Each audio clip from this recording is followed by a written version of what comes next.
Hey beauty lovers and fellow entrepreneurs, I'm Yegi, the owner and founder of Yegi Beauty. Within 5 years of being my own boss, I was able to grow Yegi Beauty into a multi-million-dollar company. This podcast is where I share what it takes to be a successful entrepreneur in the beauty industry. Hello. Welcome back to the Yegi Project. Today we have a solo episode specially for you, and it is about transparency and taking responsibility, the importance of it in business and in your personal life. Let me tell you guys a little bit of why I want to talk about transparency today. Here's a little story time.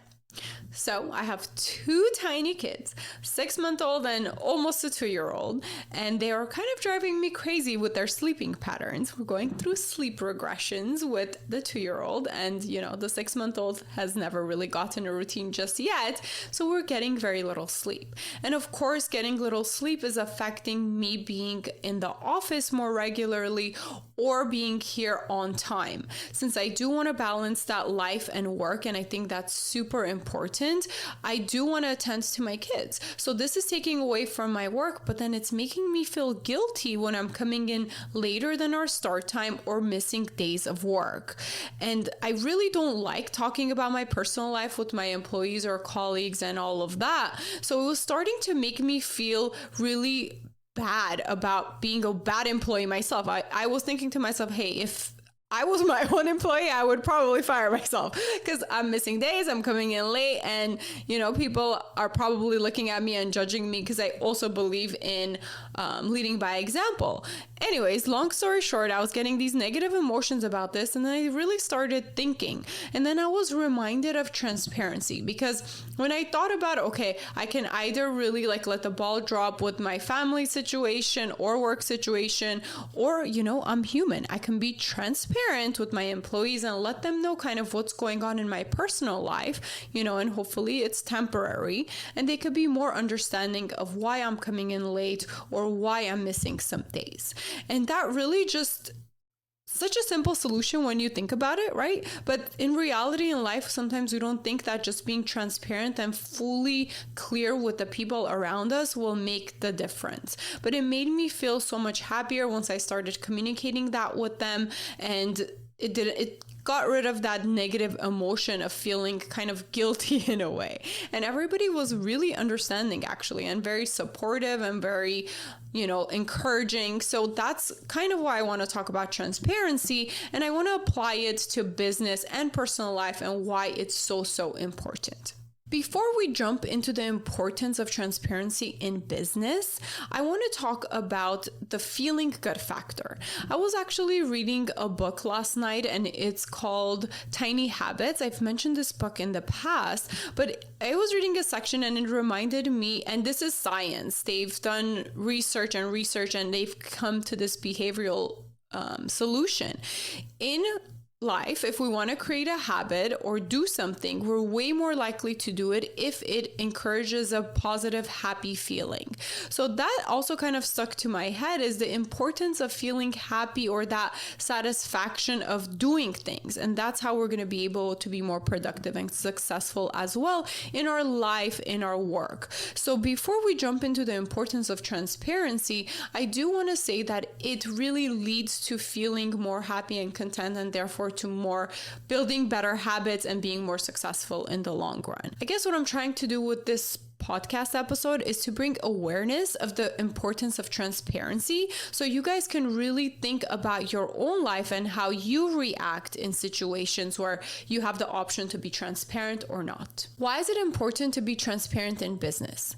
So first of all, this is how you're going to build trust between your team and also have a good reputation as a company if you're going to be transparent with your customers, with your employees, and everybody. So this is a very simple thing to be in order for you to have a very good culture with your employees and customers. And like I said, more than likely, when you're transparent, even in negative situations, your customers or employees are going to be way more understanding compared to pretending that everything is okay.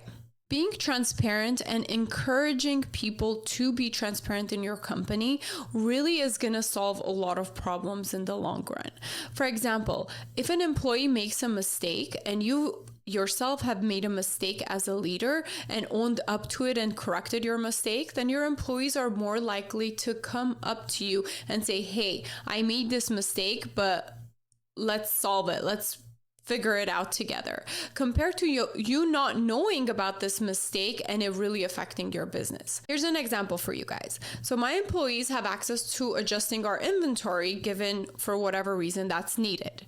And one time an employee actually made a mistake of deleting a bunch of stuff from our inventory. And you could see why this would be a problem. And when we have a big inventory, I may not have caught that online or in store that, hey, this item is out of inventory, so therefore nobody is buying for it or shopping for it online. It might have taken some time for me to figure that out, and that would have negatively impacted our sales.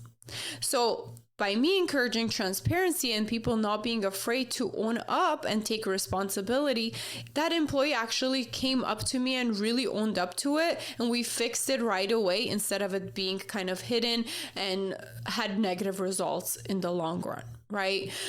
So definitely, that's the kind of smaller, big example, but definitely it just helps if you yourself can be transparent and encourage your employees to be transparent. And that's the way you're going to act too. If somebody makes a mistake, or if you make a mistake, don't make it such a big deal. Instead, learn from it and move on. There is no mistake big enough that cannot be fixed. And being in business for a decade, I could tell you that there's going to be lots of mistakes, and it's the way you handle those mistakes that's really going to make the difference. And transparency is key, since that's what we're talking about today. Another thing transparency can do in business, and by you owning up to your mistakes as a leader, it can really build stability and trust with your employees, where they can come forward and help you with whatever's going on and have creative control of really helping you, compared them just always knowing that you're just going to pretend that everything's okay all the time. So I remember listening to a TED Talk, and really it resonated with me, and it kind of gave me like a reassurance that, okay, I'm running my company the right way. Because sometimes I contradict myself. I either want to be super corporate and be like, no, we have to do everything super by the book, or I want to be like, oh no, you guys are my best friends. Let's all be friends. So it's been really hard finding that balance in between not being super corporate and very like, oh, this is only business versus, oh, we're all friends, but we work together.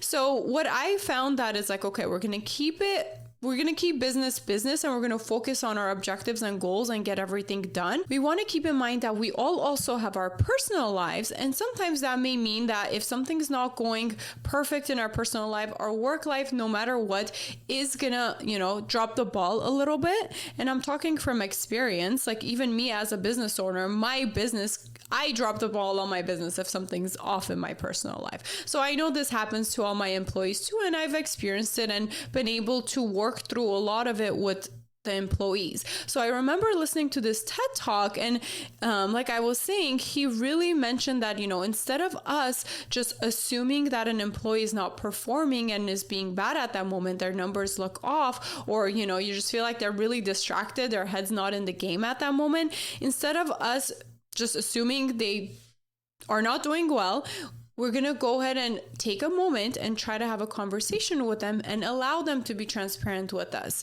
because somebody might really have something horrible going on in their lives, and all they may need is their boss or a coworker or somebody to hear them out for a second and help them get through it.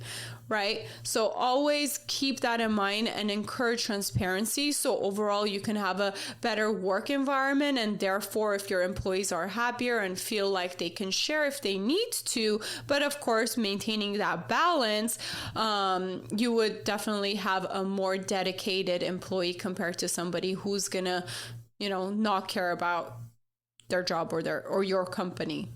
Here's another example for you guys. So I have an employee that has been with me for a long time, and she also wants to pursue an acting career. And that means that sometimes she's going to get a last minute gig to call out the next day. Now, as a leader, if I didn't encourage transparency in the work environment to really have that culture, what could have happened is that she could have not told me that this is something that she really is pursuing and loves, but that doesn't mean that her work needs to suffer from that, right? right? She's also a dedicated employee of what she's currently doing for me in the company, and she has her place. But I need to be understanding that she's human. She has this priority or this dream of hers that she's also pursuing for herself. So that's kind of okay. And it may be hard as a manager or a business owner to kind of come to a place to have that mentality, but I want to share with you guys the benefits of it, because this is a real life example of what happened to me. Initially, I might have thought, oh, does that mean she's just like going to do her own thing during her work hours, or she's not going to care or be dedicated to her job if I kind of give her flexibility to take off when she needs to for her auditions or her gigs and stuff like that. But in reality, what ended up happening is us being transparent. She didn't have to call in sick the next day. She can freely tell me, hey, I have a gig the following day. I'll make sure whatever I need to do on my work responsibility is taken care of the night before. You're all set. And I'm going to, go do this, and I'll come back to the office when I'm done. And it has worked so wonderfully. And she shared with me, since we were talking about it, because I was going to record this episode, that it encouraged her to actually want to work harder, because I'm being nice about it in a way, right? A simple way to put it. And it really, really works to be understanding of each other, to be transparent, to communicate. And again, it goes back to that feeling good in order to build a habit. So by doing this, it makes her feel good that she can pursue what she's pursuing, and therefore she's going to be more likely to be happier in her work and perform and move on and be better. Now let me jump into the importance of transparency in our personal lives. I really think as human nature, as we grow, it has never been encouraged to really be super transparent, because we think that people may judge us, or I don't know, we're afraid to even say no. I think that's like a whole other topic. But I really think just being transparent and really like saying what we're thinking and feeling will solve a lot of problems. For example, if my friend has invited me to an event tomorrow night, but I'm really exhausted or I'm not feeling that well to go, instead of me making an excuse to cancel on her, and I can be honest with her and tell her, look, I'm feeling really tired. It's not personal. Like, it's me. I really want to be there for you, but I really need to sit this one out. More than likely, they're going to understand. But if you find an excuse and say, for example, I know because a lot of parents use this one, my kids are sick, and you don't go, more than likely, they're going to know you're BSing them, and again, creates negative emotion and whatever results, right? You feel guilty, you lied, or your friend knows you lied, you're like, whatever, this person always is kind of trying to find an excuse, right? But if we're more transparent and we explain ourselves, I promise you people will understand you. And in the past, in my personal life, I really initially had a really hard time saying no to people. And this was causing almost stress in my life, because I never had enough time to do the things that I really wanted to do, until I worked on myself to pick and choose and how to kind of say no as well. Again, a whole other topic. But again, being transparent was a huge part of that. And one way that I was saying no to certain things was saying, look, it's not that I don't want to help you with this item, but it's just that I really don't have the time to right now with my current work or school schedule. So here's another example, and it's kind of making me want to laugh when I talk about it, because it's about my mother-in-law. I love her so much, and she's such a sweet lady, and I know her love language is giving. She always wants to give and do stuff for you and just give and buy stuff, right? And it's great, but sometimes it's hard for me to be transparent for the things that she brings to my house.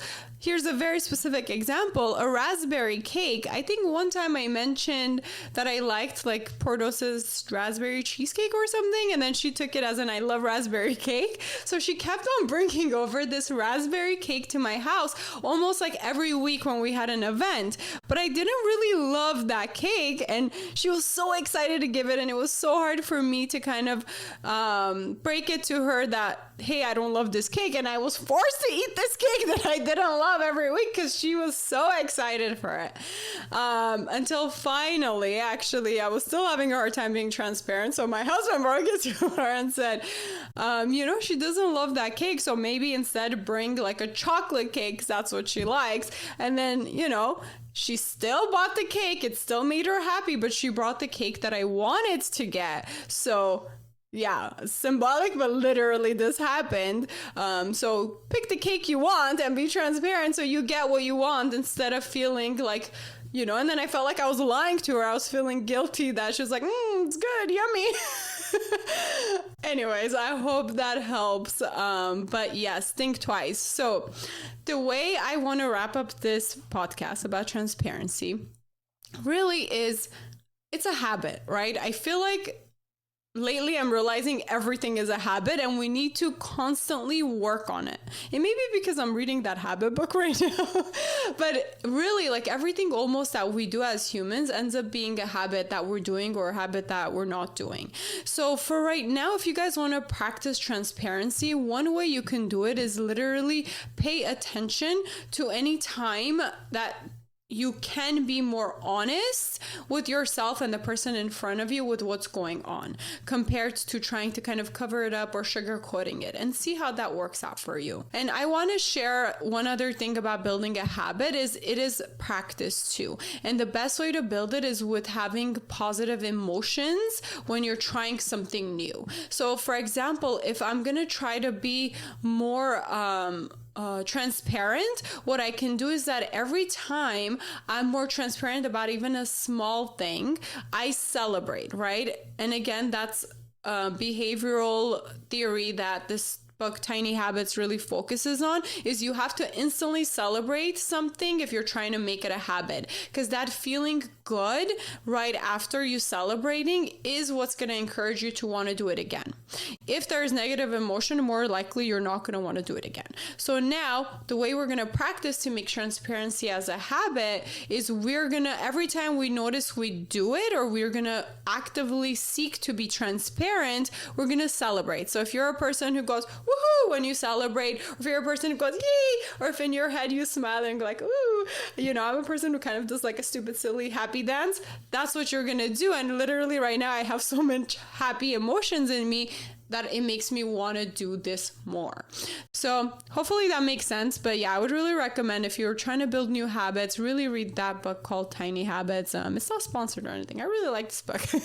It's a way it puts habits. It makes you think, oh, this is simple. Let me try it and see if it works. So I'm still personally applying it to my life. I will share more with you guys how it has helped me build certain habits in my life once I have a little bit more data within myself. But with that said, I hope you guys enjoyed this episode. Please comment, share, let us know what you think. I'm very curious about what you guys think about transparency and how it worked for you. Let's talk about it. I hope you guys have a great rest of your day. See you next time. Bye. Thank you for listening. Please rate and review this podcast. Follow and engage with us on social media under the Yegi Project. And if you're interested in being a guest, email info@theyegiproject.com. And don't forget to subscribe so you don't miss out on any future episodes.